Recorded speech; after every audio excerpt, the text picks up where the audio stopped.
Penalty. Chuck Cooperstein, Mickey Spagnola, Dale Hansen. We've heard their history of that before. We've talked to Chuck about it before. We'll have him on also to discuss the Lakers, Mavericks, and Luka tonight. Chuck joins us on 365 Sports.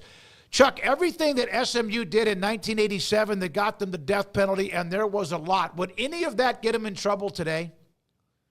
No, sir. It's amazing how the world has changed in, 38 years, right? It's amazing. But things just happen, and I guess ultimately they happen for a reason, and maybe they don't happen as quickly as we all want them to happen. But we all knew what was going on at SMU, just as if we knew everything that was going on at pretty much every Southwest Conference school at the time. But they were just so brazen about it, more brazen than anyone else over a longer period of time. And the fact that they were a small private school as opposed to the big state U definitely worked against them. And,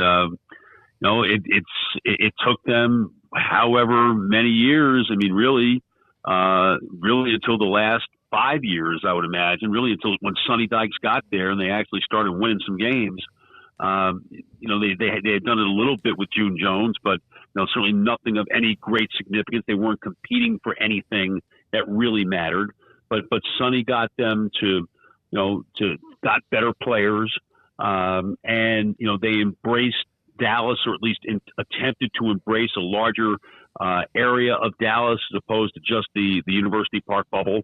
And then, the move to the ACC last year really changed everything. And the fact that they could succeed as quickly as they did in the ACC has totally changed everything now. And it's really nice to see, because that was an incredibly dark time, not just in 1987, but really, for probably the 20 years afterward, until June Jones got there and they actually started looking somewhat representative. Chuck, how long after they imposed the death penalty do you think the NCAA felt it was overkill? Because I'm assuming that they thought that, it'll be 10 years, but it won't be almost 40 before they do something of note to the level that they were before this. Well, look, there were any number of Southeastern Conference programs that were doing some pretty bad things. In the era of you being penalized for doing bad things, that never got to the level of where SMU got to, or frankly a lot of where TCU got to in 1985, or a whole bunch of the other Southwest Conference schools. So they may have realized even as early as a decade afterward that it was way too much, and that they would never impose that type of penalty again. Because I think they also realized that there were partners at play here, that if you shut a program down for 2 years, how do the rest of the teams and schools in that conference, they have to adjust everything about what they're doing. And it just became something that was, it became way too big. And now, in the era of the super conference, there's no way that you'd ever see anything like that. Chuck, one more thing from me on SMU, because we have had you on before about this, but I just thought that when that popped up today, plus the Luka thing tonight, but you were in that room, right, the press conference? I was. What was that like? I know that the NCAA, the president, or he fainted or whatever. What was that? What was that like? How do you describe that feeling? Well, first things first. The even before the NCAA people hit the stage, and David Burst, who was the director of enforcement, is the one who fainted, and who was ultimately treated by the mother of SMU offensive tackle Matt McCartan, who later transferred to Penn State.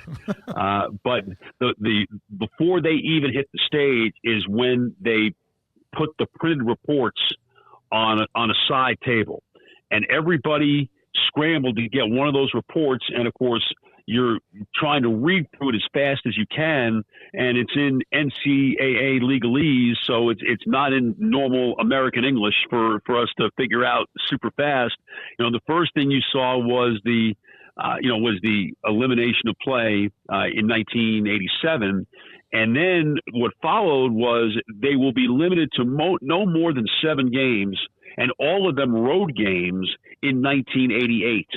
And you're reading that, and it doesn't make sense. And then it does kind of ultimately get to you that, wait a minute, they're shutting this thing down for 2 years because there's no way that SMU would ever play and not be able to gain any type of revenue from not playing football games at home. So they just decided to shut it all down, and I think the NCAA was looking for them to do exactly that. So that was an incredibly surreal scene. And then, just David Burst and William Stallcup, who was the interim president of the university at the time, and I believe Bob Hitch was on the stage there. I don't think he had resigned yet as the SMU athletic director.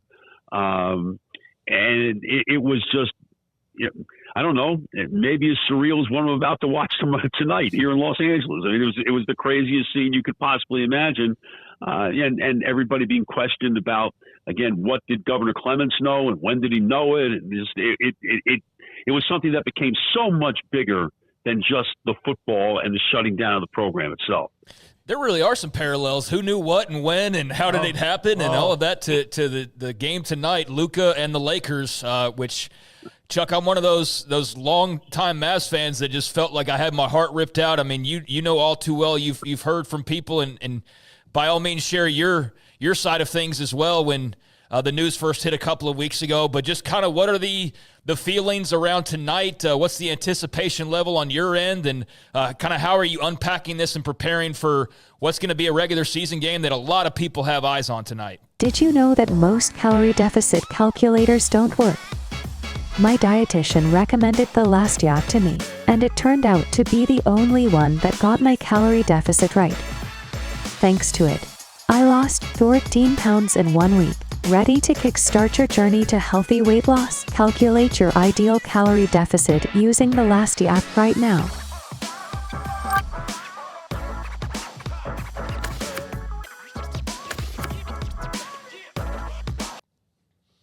It'll be a regular season game unlike any other that I've done in 20 years. I know that. Oh. Yeah. It was surreal yesterday, starting to do the work for the game and, doing the Lakers stuff and putting Luka's name on the Lakers side of the ledger. That was just way too crazy.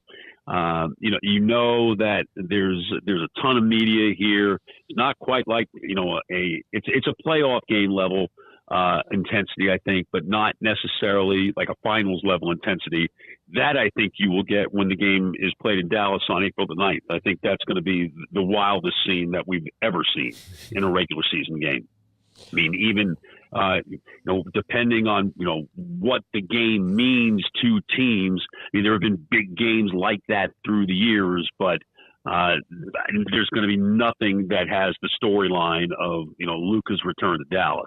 But tonight is fascinating because, I mean, the Mavericks have really been playing pretty well, played a bad game on Sunday, and I think they're going to play pretty well tonight. I would expect them to play well tonight. They've really dug down deep to give themselves a chance while they're just going through hell without any big men available to play. But at the same time, I've watched Luka Doncic play for 6.5 years, and I know Luka loves the spotlight. He loves the challenge. He loves dealing with perceived slights, and I think all of that is in play tonight. And I'm just incredibly fascinated to see, how that's going to play out. Chuck, for you as the play-by-play announcer for the last several years, when you say Luka for 3 or what a shot by Luka or Doncic, whatever, how you call him comes out of your mouth, there's a dopamine hit that clearly goes with it. How will that be different now that it's the opposite side? It's a really good question. And I don't think I will be as excited unless it's some type of absolutely crazy shot, which would deserve a rise in voice. The crowd, because he's playing at home tonight, is going to pretty much carry anything that I would say. So I don't know that I necessarily, have to oversell it because he's now the visiting player. But if he does something that's otherworldly, some type of ridiculous 75-foot pass like he had the other night to LeBron for the layup, I'll probably get worked up over that because I love great basketball. Whatever is great basketball, I'm willing to thrill to, regardless of who's doing it. I think that we all have those moments in life. Like I know for my parents, like, where you were when JFK was shot, where you were when 9/11. I think a lot of people from a sports perspective will have that. Where were you when you found out about Luka Doncic being traded? Is your jaw still somewhat on the floor, or how long did it take for you to pick up your jaw? You're a professional. You got to move on, of course, and cover this team as is. But can you kind of just take us into your perspective when all of that went down a couple weeks ago and just moving on from that now these past couple of weeks? It was stunning, and it's still stunning. The thought of watching him tonight wearing, I don't know I haven't checked locker vision tonight, so I don't know what the uniform colors are tonight, but the idea of him wearing a Laker jersey is just, or for that matter, anyone else's jersey. I mean, it so happens it's the Lakers. But the thought of him wearing anyone else's jersey in light of what we just experienced with Dirk, over 21 years, and what clearly Luka wanted to emulate in following Dirk, is something that is, I think, for a lot of people, and in many ways for me, it's still really, really hard to wrap your arms around. But it is here, and we have played a couple of weeks of games where he has not been, with the team, even though he has not been playing since Christmas, and you knew he was still a part of the team. Well, now you're dealing with the fact that he's definitely not part of the team, and these guys are, they are the Mavericks, and they're the team that I broadcast, and they're the team that I'm going to, do the best to tell their story, and whatever that story is.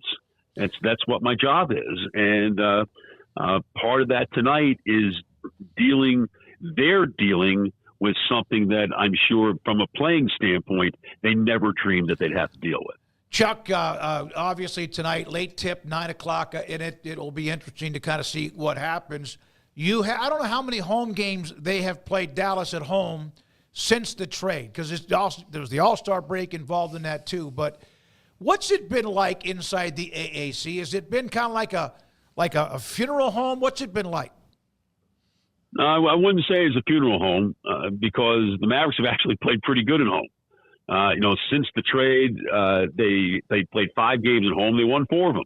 And the only game they lost was a game in overtime to Sacramento, where DeMar DeRozan hit a great shot with 3 seconds to go, to win the game after he had tied the game at the end of regulation. They played really well at home, and I think the fans are supportive of the players. They know the players had nothing to do with this, right? And so they're willing to get behind those players who are on the floor and playing as hard as they can possibly play. And it is a credit to those players, and it's a credit to the coaching staff that, given all the craziness that's around them, that they have been able to focus in on the job at hand and play as well as they have, to where they're in a position where they can, finish in the top 6 and not have to play in the play-in. So, but from the arena itself, I think it's not quite as crazy. I don't think there were quite as many people actually in the building as there might have been prior to the trade. But the building was still loud, and the building, the fans were behind the players. And the fans saw, really entertaining basketball games. So, as long as their minds are kept in the present and aren't allowed to roam and think, because, this game is bad. There's, what else can we do? And then, it could possibly get ugly from there. The games have been really good. So I think it's been much easier for them to keep their attention on what's actually happening in front of them, as opposed to what has gone on. Hey, man, thank you. I know it's a busy day. Appreciate your time and also the reflection back on this day in 1987 and being inside that room. Thank you for your time, Chuck, and have a great broadcast. I know you will. Appreciate you guys. Thank Take you. care. Chuck Cooperstein, voice of the Mavericks.